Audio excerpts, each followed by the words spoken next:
आज है 24 दिसंबर और कल 25 हो जाएगा क्रिसमस। ठीक है, समझ लो लाल वाली चड्डी। तो मैंने ना लास्ट वीडियो में एक क्वेश्चन दिया था, वो क्वेश्चन ये है और मैं ना मतलब इसका सारा सॉल्यूशन कर गया और मुझे पता नहीं था कि जो मेरा ऑडियो है वो ऑफ है, सॉरी। तो अभी मैं इस लाल कलर की चड्डी वाले पेन का यूज करके तो मैं ये वाले सारे आंसर एक्सप्लेन कर रहा हूँ। जिसे चेक करना हो चेक कर लेना, मतलब जिसने क्वेश्चन किया है वो ठीक है, क्वेश्चन देख लो, नहीं तो स्किप मार देना, आगे अभी वीडियो है। तो सुनो, एस एन का इलेक्ट्रोड पोटेंशियल दे रखा है माइनस का 0.14 वोल्ट और ए एल का इलेक्ट्रोड पोटेंशियल दे रखा है माइनस का 1.66 वोल्ट। तो एस एन वाले के इलेक्ट्रोड पोटेंशियल की वैल्यू ज़्यादा थी तो यहाँ रिडक्शन है, ए एल वाले इलेक्ट्रोड पोटेंशियल की वैल्यू कम थी तो यहाँ पे ऑक्सीडेशन है। तो रिडक्शन वहाँ होता है जहाँ इलेक्ट्रोड पोटेंशियल की वैल्यू हायर होती है, तो यहाँ रिडक्शन हुआ है एस एन पे, ऑक्सीडेशन हुआ है ए एल पे। जिस इलेक्ट्रोड का रिडक्शन होता है वही कैथोड की तरह बिहेव करती है, तो ये कैथोड पे आ गया है एस एन और ऑक्सीडेशन क्योंकि एल्यूमिनियम का था तो यहाँ पे एनोड कौन है, ए एल। ठीक है, अब आर एच आर को हम किस नाम से जानते हैं, रिडक्शन हाफ रिएक्शन। तो जिस मेटल का रिडक्शन हो रहा है उसमें हमने इलेक्ट्रॉन गेन करते हुए दिखाने होते हैं, तो पता कैसे चलेगा कि इसमें कितने इलेक्ट्रॉन ऐड करने हैं। तो ये जो इलेक्ट्रोड पोटेंशियल का सिंबल है, इससे तुम आइडिया ले सकते हो। जैसे यहाँ पे +2 का चार्ज है तो उतने ही इलेक्ट्रॉन ऐड कर दो यहाँ पे इधर तक पहुँचाने के लिए, तो मतलब अंदाजे से देखना। ठीक है, तो Sn+2 में 2 इलेक्ट्रॉन ऐड हुए, Sn बन गया। अब एल्यूमिनियम का ऑक्सीडेशन हाफ रिएक्शन लिखना था तो तुम्हें दिख रहा है Al+3Al, तो जाहिर सी बात है 3 इलेक्ट्रॉन लूज़ होंगे तभी ये लिख पाओगे। तो ये रहा है एल्यूमिनियम +3 और 3 इलेक्ट्रॉन्स। ठीक है, अब इन दोनों इक्वेशन को हमने ऐड कर देना है तो बन जाएगी सेल रिएक्शन। तो सेल रिएक्शन देखो, ये मैंने दोनों रिएक्शन लिख दिए ऐड करने के लिए। अब क्योंकि दोनों के इलेक्ट्रॉन्स इक्वल नहीं थे तो ऊपर 3 की मल्टीप्लाई करी, नीचे 2 की मल्टीप्लाई करी ताकि ये दोनों इक्वल हो जाएं। तो मल्टीप्लाई करने के बाद ये बन गया और ये बन गया, दोनों के इलेक्ट्रॉन्स इक्वल हो गए। 6 और 6 यही एन की वैल्यू कहलाएगी बाद में। ठीक है, तो 6 से 6 कट गया और ये वाली साइड ऐसे इट इज़ यहाँ आ गई है और राइट हैंड साइड पूरी इधर आ गई है। ठीक है, तो ये सब हमने कर लिया था सेल रिएक्शन। उसके बाद आएगा सेल ईएमएफ।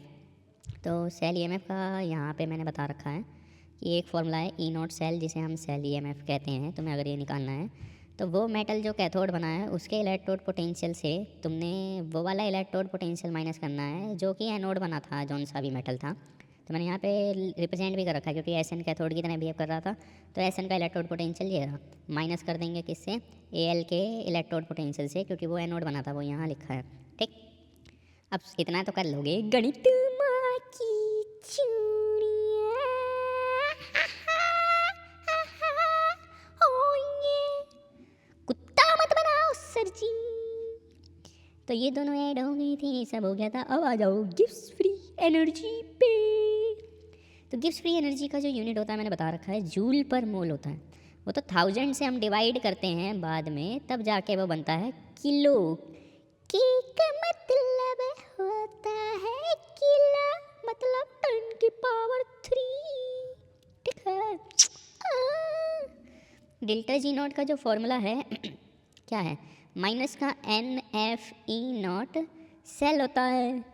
तो n की वैल्यू मैंने बता दी थी 6 है, जिसे नहीं समझ आया है पिछली वीडियोस देख लो, वहाँ हम गाड़ नहीं मरा रहे हैं।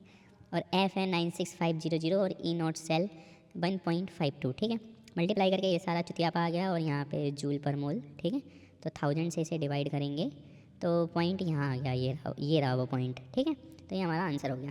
अब वो ये पूछते हैं उसके बाद कि जो भी सेल तुम कर रहे हो, मतलब ये जो भी सेल है जो दो इन इलेक्ट्रोड्स को बना के मिला के बनेगी, वो स्पॉन्टेनियस है या नॉन स्पॉन्टेनियस। तो स्पॉन्टेनियस और नॉन स्पॉन्टेनियस का मतलब होता क्या, तो सुन लो।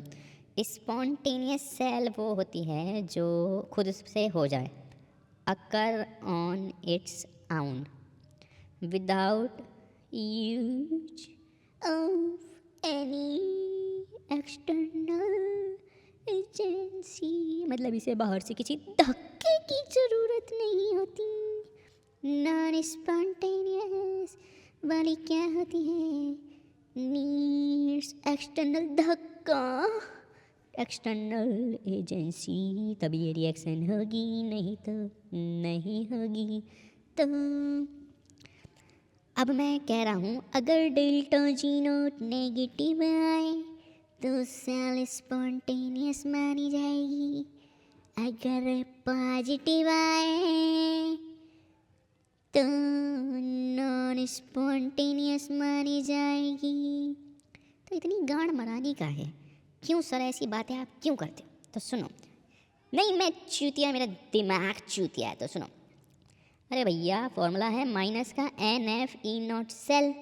अगर E0 सेल माइनस आ गया किसी भी सेल का, तो इस वाले से मल्टीप्लाई होकर अब पॉजिटिव हो जाएगा, तो डेल्टा G0 ऑटोमेटिकली पॉजिटिव हो जाएगा। तो तुम्हें डेल्टा G0 की ज़रूरत नहीं है रे, तुम क्लास 12 के केमिस्ट्री का सुन रहे हो, बड़ा आसान है। अगर E0 सेल पॉजिटिव है तो डेल्टा G0 नेगेटिव होगा, सेल हो जाएगी स्पॉन्टेनियस। ये वैल्यू देख के ही बता सकते हो माँ की चू। और एक और कॉपी करके लिख लूँ ने, काहे गाड़ मरानी है। अगर E0 सेल नेगेटिव हुआ, E0 सेल अगर नेगेटिव हुआ तो डेल्टा G0 पॉजिटिव हो जाएगा, समझ रहे हो ना? तो सेल इस केस में क्या होगी रे? Cell non spontaneous. ठीक है, तो तुम्हारी क्लास के अकॉर्डिंग ये बात याद रखोगे तो फायदे में रहोगी। तो अब हमने ये सारे टॉपिक पढ़ लिए हैं। अगला टॉपिक जो मैं पढ़ाऊँगा वो है नेक्स्ट इक्वेशन। नेक्स्ट इक्वेशन करने से पहले तुम्हें लॉगरिथम्स की गाड़ की ज़रूरत पड़ेगी, वो मैं सिखा दूँगा माँ की चू। ओके बेबी, मिलते हैं अगली गंडमरी की वीडियो में।